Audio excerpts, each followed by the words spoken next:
안녕하세요. 반갑습니다. 이번 영상은 오늘 삼성의 통큰 결단, 이것과 관련된 종목들에 대해서 이야기해보는 시간입니다. 본 영상으로 들어가기 전에 하단에 있는 구독과 좋아요 버튼 한 번씩 눌러주시고요. 그리고 실시간으로 정보를 원하시는 분들, 질문이 있으신 분들은 하단의 링크로 들어와 주시면 되겠습니다. 바로 본 영상으로 들어가 보도록 하겠습니다. 파운드리팹 LG의 개방, 삼성의 통큰 결단, 그리고 문재인 정부의 비메모리 육성 방안이 다시 한번 강조되고 있습니다. 파운드리 초격차 확대가 바로 문재인 정부의 목표인데 이것을 통해서 세계에서 석권을 차지하고 그리고 반도체에 있어서 초격차를 내면서 국내 반도체 산업의 경쟁력을 확보하겠다. 더불어 일자리 창출까지 도모하겠다라는 게 문재인 정부의 뜻입니다. 여기서 우리가 조금 의심해 봐야 될 점은 왜 삼성이 이렇게 문재인 정부에 적극적으로 협조를 하느냐라는 것이죠. 자기네들 밥그릇까지 떼어주면서요. 왜냐라고 의문을 가져봤는데 정답을 곰곰이 생각해 보니까 아무래도 모종의 거래가 있었지 않았나라고 생각됩니다. 여러분들도 이미 짐작하고 계시겠지만 이미 알고 계신 분들도 계시겠지만 문재인 대통령이 삼성의 경영승계를 봐주는 대가로 도와주는 대가로 삼성이 정부에 이렇게 협조하는 게 아닌가라는 추측이 드는데 아마 가능성은 있는 거죠. 열린 생각으로 받아들여 주시면 되겠고 뭐 이렇게 진행되고 있는데 삼성이 파운드리 팹을 중소기업과 LG에 개방한다는 거예요. 국내 경쟁업체인 LG와 더불어서 중소기업들의 중견기업들의 파운드리 업체에 이렇게 개방하겠다는 건데 이것은 무슨 뜻이냐? 무슨 뜻이냐면요. 삼성이 개발해 놓은 기술로 가지고 그것을 양산할 수 있는 기업들을 찾아 나서겠다라는 겁니다. 즉, 기존에는 삼성이 기술만 가지고 있고 시장이 이것을 따라와 주지 못하기 때문에 기술이 상용화되는 데까지, 보급화되는 데까지 시간이 엄청나게 걸렸었어요. 스마트폰만 보시면은 아실 겁니다. 지금 갤럭시 S10 5G 모델만 봐도 아시는 거예요. 기계는 나왔는데 실제로 시스템이 갖춰지지 못해서 우리가 사용하기가 어렵죠. 애로사항도 있고 불편사항도 있고 지금 5G 사태가 바로 그런 사태라고 보시면 되겠습니다. 삼성전자가 파운드리 팹을 LG그룹의 실리콘웍스를 포함해서 여러 중소업체들에게 개방한다는 것이죠. 이것은 무엇이냐? 삼성전자의 기술 격차를 좁히기 위해서 국내 산업의 한 단계 성장, 한 단계 이상의 성장을 위해서 이렇게 개방한다라는 것이죠. 기존의 DB하이텍이나 텔레칩스 같은 파트너 파운드리사가 삼성전자의 수주 물량을 못 따라주니까 새로운 업체를 양성해내겠다. 이것을 통해서 국내 산업에 이바지하겠다라는 것이죠. 이것은 문재인 정부의 정책과 부합하는 부분이고 이쪽으로 이해해 주시면 되겠다. 근데 우리가 이 파운드리와 팹리스가 뭔지 모르겠다라는 겁니다. 그래서 간단하게 용어 설명을 해드리고 갑니다.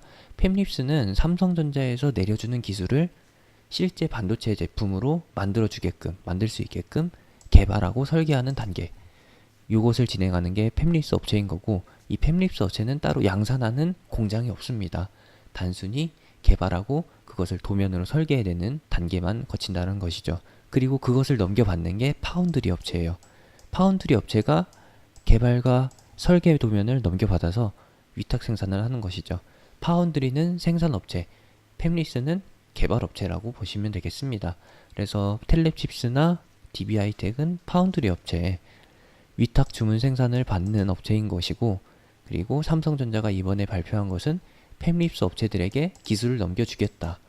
너네가 좀 이거를 따라해줘야 우리나라 반도체 산업이 어느 정도 수준이 끌어올려지겠다라는 겁니다. 많은 기업들이 있는데 제가 준비한 기업은 몇 개가 안 돼요. 일단 찾아본 걸로는 네페스와 어부반도체, 아나페스, INC, 동훈아나텍 같은 팹립스 업체가 몇 개 있고 그리고 파운드리 업체로는 제가 텔레칩스, 그리고 FST, SK시솔믹스, 네페스 신소재, ENF 테크놀로지, 테크윙, 케이시텍, 월덱스, 첨보 이런 게 있다라는 것이죠. 첨보는 이번에 기술을 인정받아서 신규 상장한 것이고 신규 상장한 이후에 벌써 주가가 거의 2배 가까이 85%의 상승을 보였습니다. 이런 종목은 눌리면은 사야 된다라는 것이죠. 이런 것들은 팁으로 알아두시면 되겠고 그리고 기존에 있는 파운드리 업체는 당연히 이미 진행되고 있는 사업이기 때문에 주가에서 먼저 선반영이 되고 있는 것이니까 믿고 사자라는 겁니다. 이미 반영되고 있습니다. 선반영되고 있는 이슈예요. 그렇기 때문에 우리가 어느 업체인지는 모르겠지만 주가에서 반응이 나온다면은 그 업체는 일단 물망에 올려놓자, 후보군에 올려놓자, 매수 대상으로 삼아놓자라는 것을 캐치하셔야 된다는 겁니다. 뭘 보고서? 제 영상을 보시고서요. 팹리스 업체도 많지만 주가에서 먼저 반응을 보인 것만 제가 이렇게 골라놓은 겁니다. 동훈하나텍 같은 경우에는 최근에 올라오기 시작해서 그리고 수급이 어느 정도 따라와 주기 시작해서 이렇게 구분해 놓은 겁니다. 아시겠죠? 그렇다면 이제 하나씩 보도록 하겠습니다. 네페스 어부브 반도체는 제가 이전 영상을 통해서 이미 여러 번 강조해 드린 종목입니다. 네페스 같은 경우에는 어디서 강조해 드렸었느냐, 여기 12,000원 수준에서 강조를 해드렸었죠. 여기죠. 그리고 나서 어떻게 됐다? 벌써 60% 이상 상승해줬다. 그리고 어부브 반도체도 이 구간에서 제가 그렇게 강조해드렸습니다. 21선 아래에서 사자라고 말씀드렸었고 6,000원에서 5,400원 수준까지 가격 조정을 준 다음에 재상승했습니다. 어느 정도 상승했느냐? 눌림으로부터 35% 이상, 그리고 제가 최초로 말씀드렸던 그 가격대에서는 약 30%가량 상승해줬다라는 것이죠. 하지만 중요한 것은 추가 상승 여력이 있다. 더 중요한 것은 상승 기간이 얼마나 오래 걸릴지 모르니까 2, 3년에 걸쳐서 상승할 수 있으니까 지금같이 윗꼬리 달고 음봉 이렇게 나올 때 바로 매수하는 게 아니라 최소한의 눌림이 나올 때쯤에 매수하자라는 것이죠. 어떤 눌림? 이전 3월과 같은 눌림, 이런 눌림이 재차 출현됐을 때 겁먹지 말고 매수하자. 이왕이면은 이동평균선 기준으로 봐주시는 게 쉬울 겁니다. 제가 알려드리고 싶은 거는 전고점 수준으로 박스를 잡고서 대응해 주시면 된다라는 건데, 넉넉 잡아서 7,000원 정도, 그리고 높게 잡으면은 8,700원 정도에서 박스권을 그릴 거니까 여기서 요런 단계에서 노려보자 라는 것을 확인해 주시면 되겠습니다.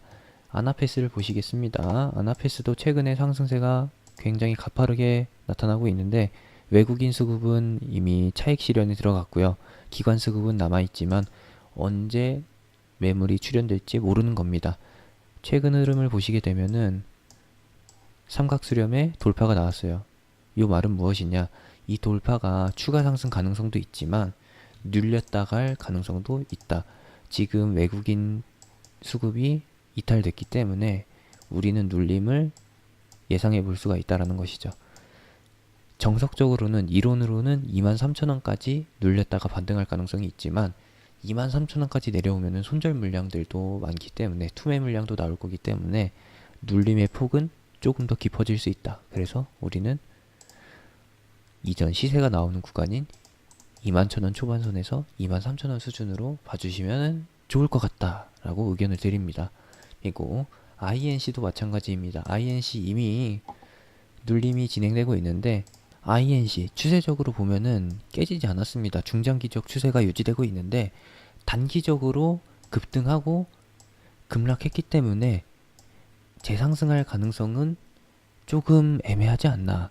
더 정확하게 설명해 드리면은 하락폭이 너무 가파르기 때문에 V자 반등을 기대하기는 어렵다. 이 구간에서의 기간 조정, 박스권이 예상될 수밖에 없기 때문에 우리는 열린 마음으로 여유 있게 기다려주자 라는 것을 체크해 주시면 되겠습니다. 넓은 폭에서 4,200원에서 5,100원 수준의 큰 폭의 박스권을 예상해 보시면 되겠고, 동훈아나텍은 이제 막 올라오고 있는 종목입니다. 수급도 따라서 같이 상승해주고 있다라는 것이죠. 주가의 추세와 수급의 추세가 맞다. 그런데 거래량은 아직 나오지 않았다 라는 것은 진입해 볼 만하다는 뜻이겠죠. 이 구간 꼭 기억해 두셨다가 슈팅 챙겨가시길 바라고요. 이런 종목 바로 올라타서 바로 슈팅이 나와주면 좋은 거고, 눌렸다 가면은 더 살 수 있으니까 좋은 거고요. 항상 누차 강조해 드리지만 감당 못할 비중으로 애매한 위치에서 진입하지 마세요. 분할 매수로 꼭 나눠서 계획하에 접근하시길 바랍니다.